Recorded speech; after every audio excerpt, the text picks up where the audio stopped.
एक घर में बहुत से चूहे आकर रहने लगे, जिन्होंने घर की दीवारों और कोनों में छोटे बड़े बिल बना लिए और बहुत मज़े से वहाँ रहने लगे। जब उनको रहते हुए काफ़ी दिन गुजर गए और वो खुद को वहाँ काफ़ी महफूज और पुरसुकून महसूस करने लगे, तो उन्होंने अपने दूसरे दोस्तों और रिश्तेदारों को भी अपने पास बुला लिया। अब तो वो घर एक मुकम्मल चूहा कॉलोनी बन चुका था, जहाँ पर हर तरह के चूहे दंदनाते फिरते थे। घर का मालिक बहुत सुस्त इंसान था। उसने उन चूहों के आने से कोई परेशानी महसूस न की। वो सुबह अपने काम पर जाता और रात को वापस आकर खाना खाता और सो जाता। उसका कहना था कि मैं तो सारा दिन काम करता रहता हूँ, घर तो सिर्फ रात सोने के लिए आना होता है, इसलिए चूहे भी खूब मौज मस्ती कर लें, मेरा क्या बिगड़ता है। आखिर एक दिन एक मोटी सी बिल्ली चूहों की कॉलोनी में आ गई और आते ही उसने पहले दिन में कई चूहे शिकार कर लिए।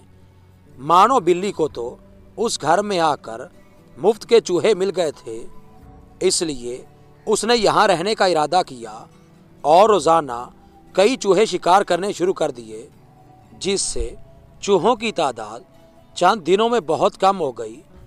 अब तमाम चूहे डर के मारे हर वक्त अपने बिलों में छुपकर बैठे रहते थे। उनको मानो बिल्ली के आ जाने की वजह से जहाँ जाने का डर लग गया था। अगर कभी उनको कहीं जाना भी पड़ता तो इधर उधर अच्छी तरह देखकर और होशियारी से जाते थे। इसलिए अब मानो बिल्ली को चूहे पकड़ने का बहुत कम मौका मिलता था। मानो बिल्ली खुद बहुत अक्लमंद बिल्ली थी। उसको अक्लमंदी की वजह से ही तो भी मानो कहते थे।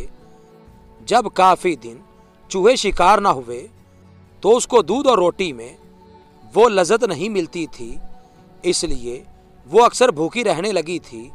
जब काफ़ी दिन भूखा रहकर बहुत कमज़ोर हो गई तो उसने सोचा, अगर यही हाल रहा तो मैं बहुत जल्द मर जाऊंगी, क्योंकि दूध और रोटी से पेट नहीं भरता। आखिर भी मानो ने एक तरकीब सोची और कहा, अब देखूंगी कि चूहे मुझसे कैसे बचेंगे।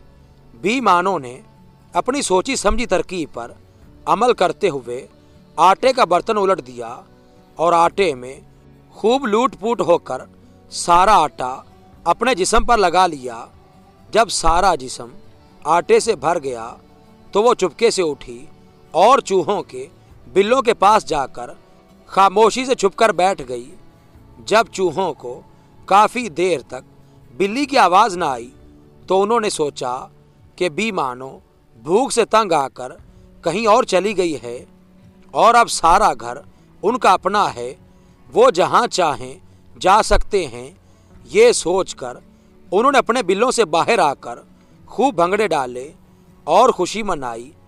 बी मानो खामोशी से चूहों की तमाम हरकतें देख रही थी।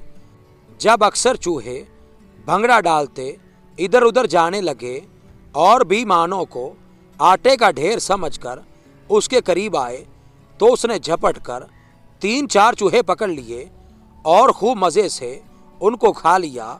बी मानो अपनी कामयाबी पर बहुत खुश हुई कि ये तरकीब सबसे अच्छी है। अब मैं रोज़ाना इसी तरकीब से चूहे पकड़ूंगी और खूब मज़े से हड़प कर जाऊंगी। अगले दिन बिल्ली दोबारा आटे में लूट पूट हो गई और एक कोने में खामोशी से जाकर बैठ गई। वो चूहों के बाहर आने का इंतज़ार करने लगी। जब भी मानो को वहाँ बैठे काफ़ी वक्त हो गया तो वो उठकर दूसरे कोने में बैठ गई, मगर अब भी कोई चूहा अपने बिल से बाहर ना आया। इसी तरह शाम हो गई। बी मानो को सख्त भूख लग रही थी। आखिर शाम के बाद एक बूढ़ा चूहा बिल से बाहर निकला और ऊंची आवाज़ में बोला, बी मानो अब तुम आटे का असली ढेर भी बन जाओ तो हम तुम्हारे पास नहीं आएंगे, क्योंकि धोखा एक बार खाया जाता है, बार बार नहीं। बिल्ली ने बूढ़े चूहे की बात सुनी तो शर्मिंदा होकर उठ बैठी और बावर्ची खाने में पड़े दूध से भूख मिटाने के लिए चली गई। क्योंकि उसकी चालाकी का भांडा फूट चुका था, उसे पता चल गया था कि अब चूहे उसकी पकड़ में नहीं आएंगे। कोई किसी को बार बार बेवकूफ़ नहीं बना सकता।